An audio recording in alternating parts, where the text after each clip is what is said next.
Olá pessoal, Guilherme, Escola de Evangelização da Casa FEEG, Grupo da Família. Daqui a pouquinho o Rômulo com vocês. Continuando o nosso projeto, Meu Pequeno Evangelho, Turminha da Mônica. Cada encontro nosso, nós estamos trabalhando um capítulo, enquanto as crianças também têm aula desse capítulo com os professores lá da evangelização. O nosso de hoje é acerca da paz. A Turminha da Mônica está contando a história e o Cebolinha vai contar de quando o Floquinho estava sendo agredido por um cachorro e ele decide que o Floquinho deva revidar. Mas pensando melhor depois, ele compra um osso, sai com o Floquinho, encontra esse cachorro agressor e lá consegue a amizade dele, dá o osso, promove a pacificação da situação. A propósito disso, nós temos o capítulo 9 do Evangelho segundo o Espiritismo como subsídio doutrinário, para que nós possamos conversar com as nossas crianças acerca dessa passagem.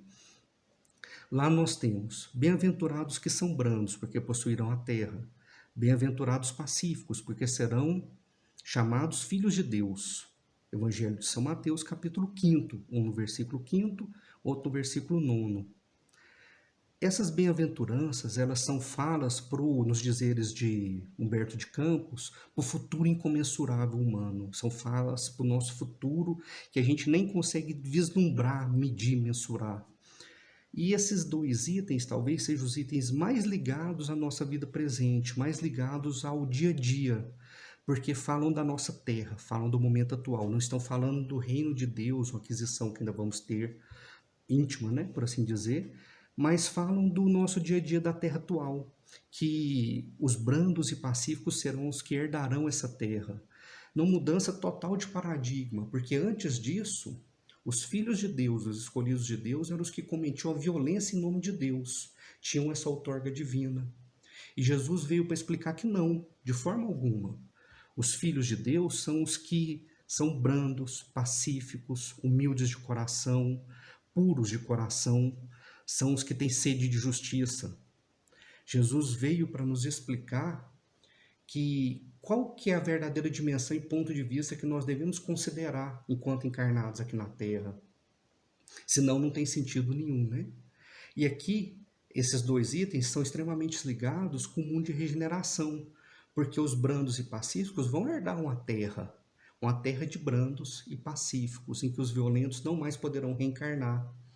Recomendo fortemente a leitura do item 1019 do Livro dos Espíritos. É o último item do Livro dos Espíritos, que vai falar por que modo que a Terra vai se transformar nesse mundo de regeneração e o que vai acontecer com os que são violentos, com que não se encaixarem nesse padrão desse novo mundo que está se formando. A propósito ainda desses itens, nós temos bem-aventurados que são brandos, porque possuirão a terra. Quem que são esses brandos? Como que eles se caracterizam? O Evangelho segundo o Espiritismo tem vários itens: injúrias e violências, afabilidade e doçura, paciência, obediência e resignação e a cólera. E nós vamos ver que esse brando, mais do que aquele que diante de uma situação de injustiça, situação de violência, mais do que aquele que se constrange, que é dócil, afável, que se resigna, ele é o que não se encoleriza, o que não se deixa tomar pela cólera. Se exige algo mais. O brando é o que consegue não guardar mágoa, o brando é o que consegue ir além do que o mero constrangimento, o mero se segurar. Ainda outros elementos, nós temos bem-aventurados pacíficos, porque serão chamados filhos de Deus. Várias traduções nos trazem bem-aventurados pacificadores, porque serão chamados filhos de Deus. O próprio Evangelho de Haroldo Dutra Dias, ou a Bíblia de estudo, a Bíblia ecumênica, a versão ecumênica da Bíblia, ela vai nos trazer que bem-aventurados pacificadores, porque serão chamados filhos de Deus, nos dando a ideia de que mais do que pacífico, nós devemos ser pacificadores, assim como na historinha. O Cebolinha ele foi um pacificador. Se ele fosse pacífico, teria recolhido o floquinho, teria impedido o conflito, mas não, foi lá e resolveu. Então o Evangelho nos exige essa postura a mais de ação, também aqui, pacificador. A esse propósito, a Bíblia de estudo, a Bíblia ecumênica, ela vai nos trazer dois itens do Novo Testamento que são ligados a esse, nos confirmando a necessidade de ação, não uma atitude passiva, pacífico, mas uma atitude de pacificador. Vai nos remeter à carta aos Hebreus. Nós temos lá o capítulo 12, versículo 14. Procurai a paz com todos e a santificação, sem a qual ninguém verá o Senhor. Então devemos procurar a paz. E ainda vai nos remeter à carta de Tiago, capítulo 3, versículo 18. O fruto da justiça é semeado na paz, para aqueles que promovem a paz, a nos exigir uma postura ativa. Destacamos ainda nesse capítulo 2 itens de uma comunicação, são 2 comunicações na verdade, vou pegar um item de cada uma, comunicações de Lázaro, para que a gente possa refletir a respeito disso, a respeito dos ensinamentos desse capítulo. A primeira comunicação, Lázaro vai nos interrogar mesmo. O mundo está cheio dessas criaturas que têm nos lábios o sorriso e no coração o veneno, que são brandas, desde que nada as agaste, mas que mordem a menor contrariedade. Nós somos assim, é assim que nós estabelecemos os nossos relacionamentos pessoais, é assim que nós relacionamos em família, no trabalho, fazemos as nossas afinidades. E ainda para reflexão, cada época é marcada, assim como o cunho da virtude ou do vício, o que tem que salvar e o que tem que perder. A virtude da vossa geração é a atividade intelectual, o seu vício, a indiferença moral. Lázaro já nos comunicando que nós temos quedas, nós temos uma indiferença moral para ser vencida. E talvez a gente possa pensar que há 2 paz, a paz do mundo e a paz do Cristo. E a paz do mundo ela pode ser conseguida através de arranjos sociais, através de acordos, e que passam por cima dos valores morais, a aquisição dessa paz do mundo. E a paz do Cristo, que é o contrário disso tudo, que é a aquisição dos valores morais, que é a entronização desses valores morais na gente. Que a gente consiga refletir sobre esses temas, que sejamos brandos, que sejamos pacíficos e principalmente que sejamos pacificadores nesses dias tão difíceis que a gente está vivendo. Muito obrigado a todos, Rômulo está aí com vocês. Olá pessoal, depois dessa análise do Gui, nós vamos dar sequência então a esse capítulo espetacular, um capítulo curto do Evangelho segundo o Espiritismo, bem-aventurados os pacíficos ou os brandos, né? Porque possuirão a terra. E a ideia, a tradução que se adequa melhor, pelo menos a proposta de Emmanuel, é aquela que trata mesmo dos pacificadores.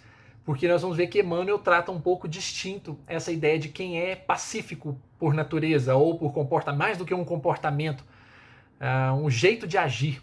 Então o Evangelho fala em uma proposta, na verdade, de doçura, de mansuetude, de comportamento, combatendo aí, claro, violência, cólera, ódio, expressões que tragam alguma sensação de descortesia ou maledicência com as pessoas, mostrando que tudo isso contribui para a violência quando os pacificadores é que tratarão o mundo ou serão possuidores desse mundo à medida que esses violentos que hoje têm um poder, por assim dizer, que dominam ou que subjugam os pacificadores em vários momentos, essa proposta que Jesus nos esclarece é que com o passar do tempo, estes vão sendo, na verdade, transformados ou, obviamente, não vão ter a oportunidade mais de reencarnar num mundo que não se adequa a esse perfil. Me chama a atenção, tratando com os pais, de um fato bem interessante narrado por André Luiz no livro Os Mensageiros, quando a família de Isidoro e Dona Isabel, Isidoro já desencarnado, e Dona Isabel com os filhos, 4 filhas e um rapaz, fazendo o culto do evangelho no lar.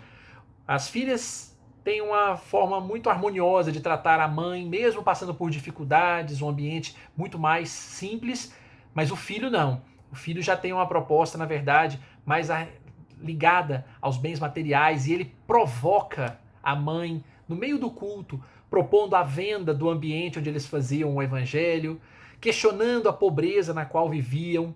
E a mãe, de forma muito firme e sensata, nas palavras de André Luiz, consegue então ser aquela mãe amiga e a pessoa que corrige o filho sem se levar para os sentimentos de ódio, de cólera, mantendo-se, na verdade, muito firme, mas no espírito pacífico. Como Jesus, imaginarmos Jesus, por exemplo, Jesus com ódio, com raiva, quebrando as coisas, impossível de imaginar. Porque nesse patamar, obviamente fora até da nossa condição ainda, não se tem mais esses, como diz o próprio Evangelho, né? As palavras que o Evangelho usa são palavras muito duras quando remetem a essa situação, mostrando ali que a cólera é uma demência passageira e que obviamente afeta o nosso orgulho. Se Jesus está acima de qualquer síntese, né? Qualquer ideia de orgulho, então obviamente a cólera não pode lhe tomar de jeito nenhum. Mas essa perspectiva de paciência é a gente imaginar, conforme diz o Evangelho, que sempre que nós somos testados e perdemos a paciência, isso na verdade não é só para nós, mas é quem está perto também, o sofrimento que causamos a quem está do lado. Então essa ideia de imaginar que às vezes nós perdemos a paciência e maltratamos quem está ao nosso redor é um excelente conceito, uma excelente dica que o Evangelho nos traz e que nos mostra quão importante é quando nós conseguimos vencer e não nos deixar levar pelo sentimento de raiva. Nesse atual momento, em que nós temos uma convivência mais apertada, nós percebemos quantas vezes nós nos irritamos ou não temos paciência com as brincadeiras, com o jeito como os filhos especialmente tratam as questões do dia a dia. É importante que nós nos lembremos disso todos os dias, façamos um teste, porque o próprio Evangelho vai mencionando os problemas que envolvem a falta de paz interior, que nada resolve, que maltrata a nossa saúde, que não exclui, na verdade, as qualidades, né, do coração, mas assim, aquela coisa de você tem que botar para fora maltratando, não é a ideia que se imagine ali. Por isso é que, obviamente, nós acabamos trazendo infelicidade para dentro da nossa casa, não só para nós, e falta-nos essa vontade de fazer diferente.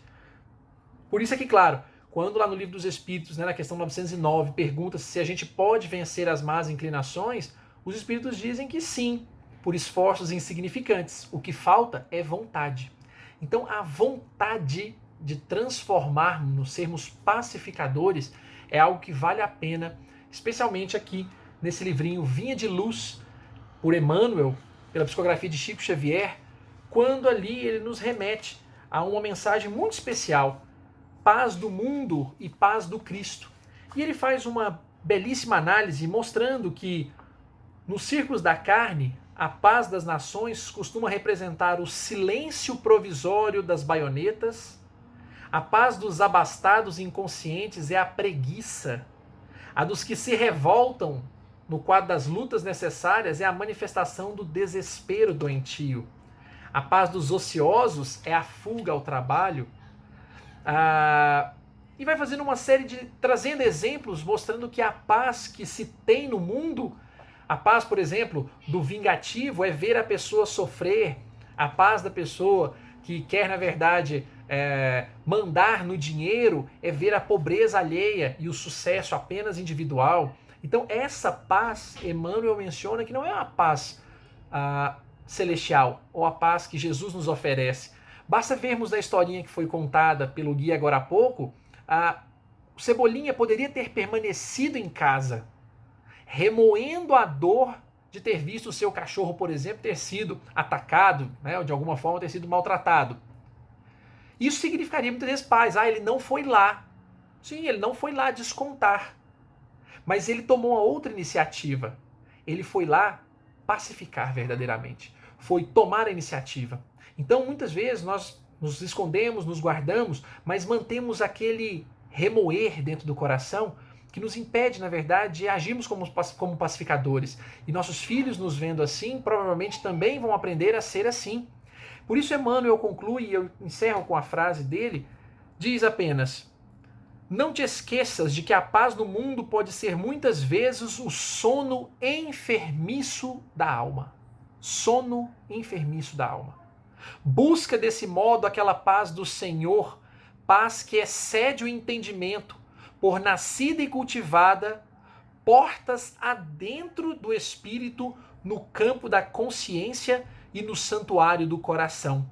Porque aqui ele reforça desde o começo que a paz verdadeira não é a paz do ócio. A paz verdadeira não é quando tudo para mim está bem. A paz verdadeira e que nós vemos, obviamente, por todos os espíritos, especialmente os puros, é que a paz só se encontra no trabalho de pacificação. Trabalho de pacificação. Nossa e daqueles que estão ao nosso lado também. Que possamos trabalhar ainda mais pela paz no mundo, cuidando de pequenos detalhes, como a nossa fala, nosso pensamento, nossos gestos, o que replicamos nas redes sociais, a forma como falamos com as pessoas, e depois teremos com certeza a oportunidade aí de grandes eventos de paz, como os grandes mestres sempre fizeram. Forte abraço a todos, uma ótima semana e que nós possamos estar juntos na próxima semana. Mestre Jesus, que o Senhor nos ajude, nos ampare sempre, para que tenhamos condição de abençoar aqueles que são rebeldes ao nosso lado, que possamos buscar sempre perdoar aqueles que eventualmente tenham tirado a nossa paz, que possamos desculpar aqueles que nos maltrataram, nos injuriaram de alguma forma.